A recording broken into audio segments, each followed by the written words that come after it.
சிறுபருப்பு கடலப்பருப்பு பொரியரிசி அன்றைக்கி வச்சு உருண்டை செஞ்சோம், ஒரு ஸ்வீட்டு. இப்போ அதை நம்ம பாயாசம் எப்படி செய்யுதுன்னு பார்க்கலாமா? ரொம்ப நல்லாயிருக்கும், பாயாசமும் நல்லாயிருக்கும். அது எப்படி செய்யுதுன்னு பார்க்கலாம். வித்தியாசமாக இருக்கும் சாப்பிட்றதுக்கு. அதுக்கு தேவையான பொருட்கள் பார்த்துலாம். பாருங்கள், பாயாசம் பார்க்கும்போது எவ்வளோ நல்லாயிருக்கு பாருங்கள். சாப்பிட்றதுக்கும் ரொம்ப நல்லாயிருக்கும். அது எப்படி செய்யணும்னா, சிறுபருப்பு எடுத்து ஒரு 10 நிமிஷம் ஊற வச்சுருங்க. கடலைப்பருப்பையும் ஊற வச்சுருங்க. ரெண்டுத்தையும் ஊற வச்சுட்டு 10 நிமிஷம் ஊறினோடனே எடுத்து கழுவிட்டு, இதை மாதிரி பாருங்கள் ஊறிடுச்சு.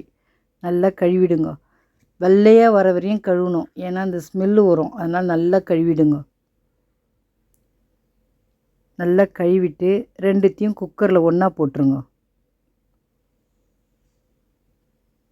இது மாதிரி வெள்ளையாக வரணும் கழுவுறதுக்கு. இப்போ நம்ம குக்கரில் எடுத்து போட்டுடலாம். போட்டுட்டு தண்ணி ஊற்றிடலாம். வேகிறதுக்கு தண்ணி ஊற்றணும். நிறைய தண்ணி ஊற்றாதீங்க, கரெக்டாக தண்ணி ஊற்றுங்க. பாருங்கள், ஒரு 2 விசில் விடுங்க, அப்படியே வெந்துடும். இப்போ நம்ம பொரியரிசி எப்படி வறுக்குதுன்னு பார்க்கலாம். பொரியரிசிக்கு ஒரு கிண்ணம் அரிசி எடுத்துக்கோங்க. எடுத்துட்டு நல்லா கடாய் காஞ்ச உடனே இந்த அரிசியை கொட்டி வதக்கணும். நான் உண்டைக்கு சொன்ன பாருங்கள், அதே மாதிரி தான் பண்ணணும். இதுவும் உண்டையை நீங்கள் பார்த்தீங்களா என்னன்னு தெரியல, அதனால தான் இது ஃபஸ்ட்லேருந்து நான் போடுறேன் திருப்பி பாயாசத்துக்கு. இதை மாதிரி பொறுமையாக வறுக்கணும். ஃபஸ்ட்டு கடாயை நல்லா வேகமாக வச்சு சூடு ஏற்றிடுங்க. அதுக்கப்புறம் ஸ்லோவாக வச்சுட்டு தான் வறுக்கணும், வேகமாக வைக்கக்கூடாது. பொரியாது, உங்களுக்கு தீஞ்சு போயிடும். அதனால் பொறுமையாக இதை மாதிரி வறுத்து எடுங்க.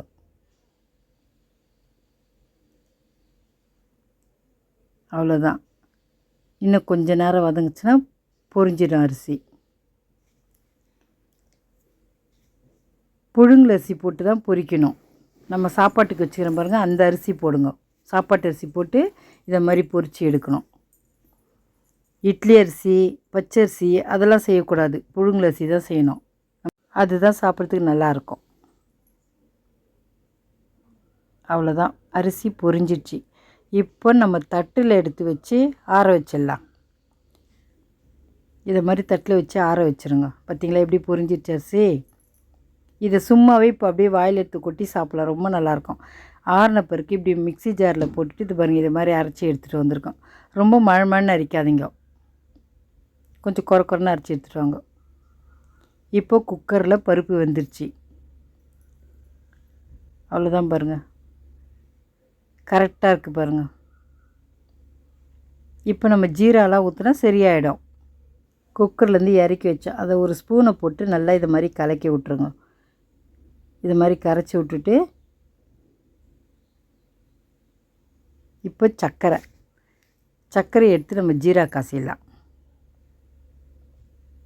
கொஞ்சமாக தண்ணி ஊற்றி ஜீரா காசுவோம். இந்த மாதிரி தான் ஜீரா காசணும். நல்லா கலக்கிடுங்க. சர்க்கரை கலக்கிற மாதிரி நல்லா கொதிக்கணும். ஜீரா காசை தெரியும்ல, இந்த மாதிரி கொதிக்கணும். பாருங்கள், கொதிக்குது பாருங்கள். இப்போ இதை எடுத்து நம்ம வெடிக்கட்டிடலாம்.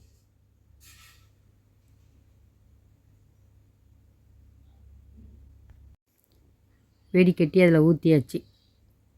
இப்போ அதை நல்லா கரண்டியை வச்சு கலக்கிடலாம். ஜீரா ஊற்றிட்ட பிறகு இப்போ நம்ம குக்கர்லேருந்து எடுத்துட்டு ஒரு பாத்திரத்தில் வச்சு காசலாம். நல்லா கலக்கியாச்சு, அது கட்டி இல்லாமல் கலக்கி விட்ருங்க.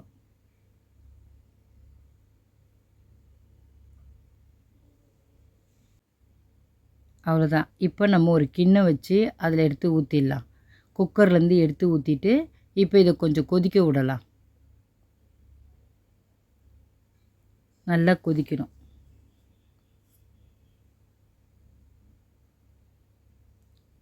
பாருங்கள், கொதிக்குதா?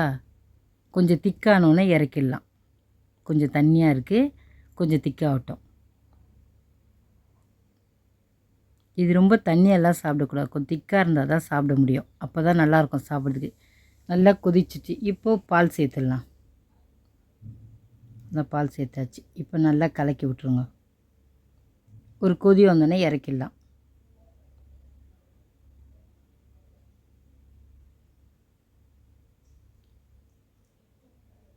இப்போது திராட்சை, முந்திரி, ஏலக்காய்.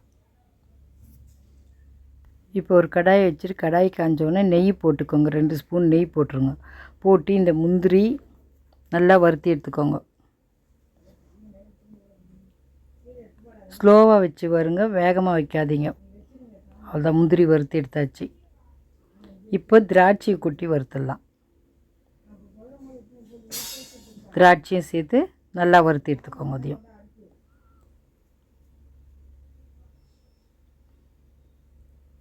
அவ்வளோதான், இது மாதிரி வறுத்து எடுத்துக்கணும். இப்போ பாயாசம் கொதிச்சிடுச்சு பார்த்திங்களா, நல்லா கொதிச்சிடுச்சு.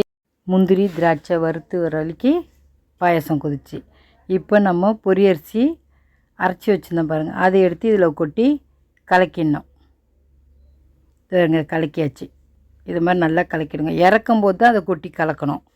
அது நான் கொட்டுறதை வீடியோ எடுக்கலை, அதை கொட்டி கலக்கிடுங்க. இப்போ முந்திரி கொட்டியாச்சு. இப்போ திராட்சை சேர்த்தாச்சு. இப்போ எல்லாத்தையும் சேர்த்து கலக்கிட்டு இறக்கிடலாம். அவ்வளோதான், பாயாசம் ரெடி ஆயிடுச்சு. பாயாசம் ரெடி ஆயிடுச்சு. பார்க்க போதே சாப்பிடணும் போல் இருக்குல்ல. இது சாப்பிட ரொம்ப நல்லாயிருக்கும். ஈஸியான முறையில் செஞ்சிடலாம். சாப்பிட்டு பார்த்துட்டு எப்படி இருக்குன்னு சொல்லுங்கள். நீங்களும் இதே மாதிரி செஞ்சு பாருங்கள். ஒரு தடவை செஞ்சிங்கன்னா செஞ்சுனே இருக்கணும் போல் இருக்கும். அவ்வளோ நல்லாயிருக்கும். லைக் பண்ணுங்கள், ஷேர் பண்ணுங்கள், மறக்காமல் நம்ம சேனலுக்கு சப்ஸ்கிரைப் பண்ணுங்கள். தேங்க்ஸ் ஃபார் வாட்சிங்.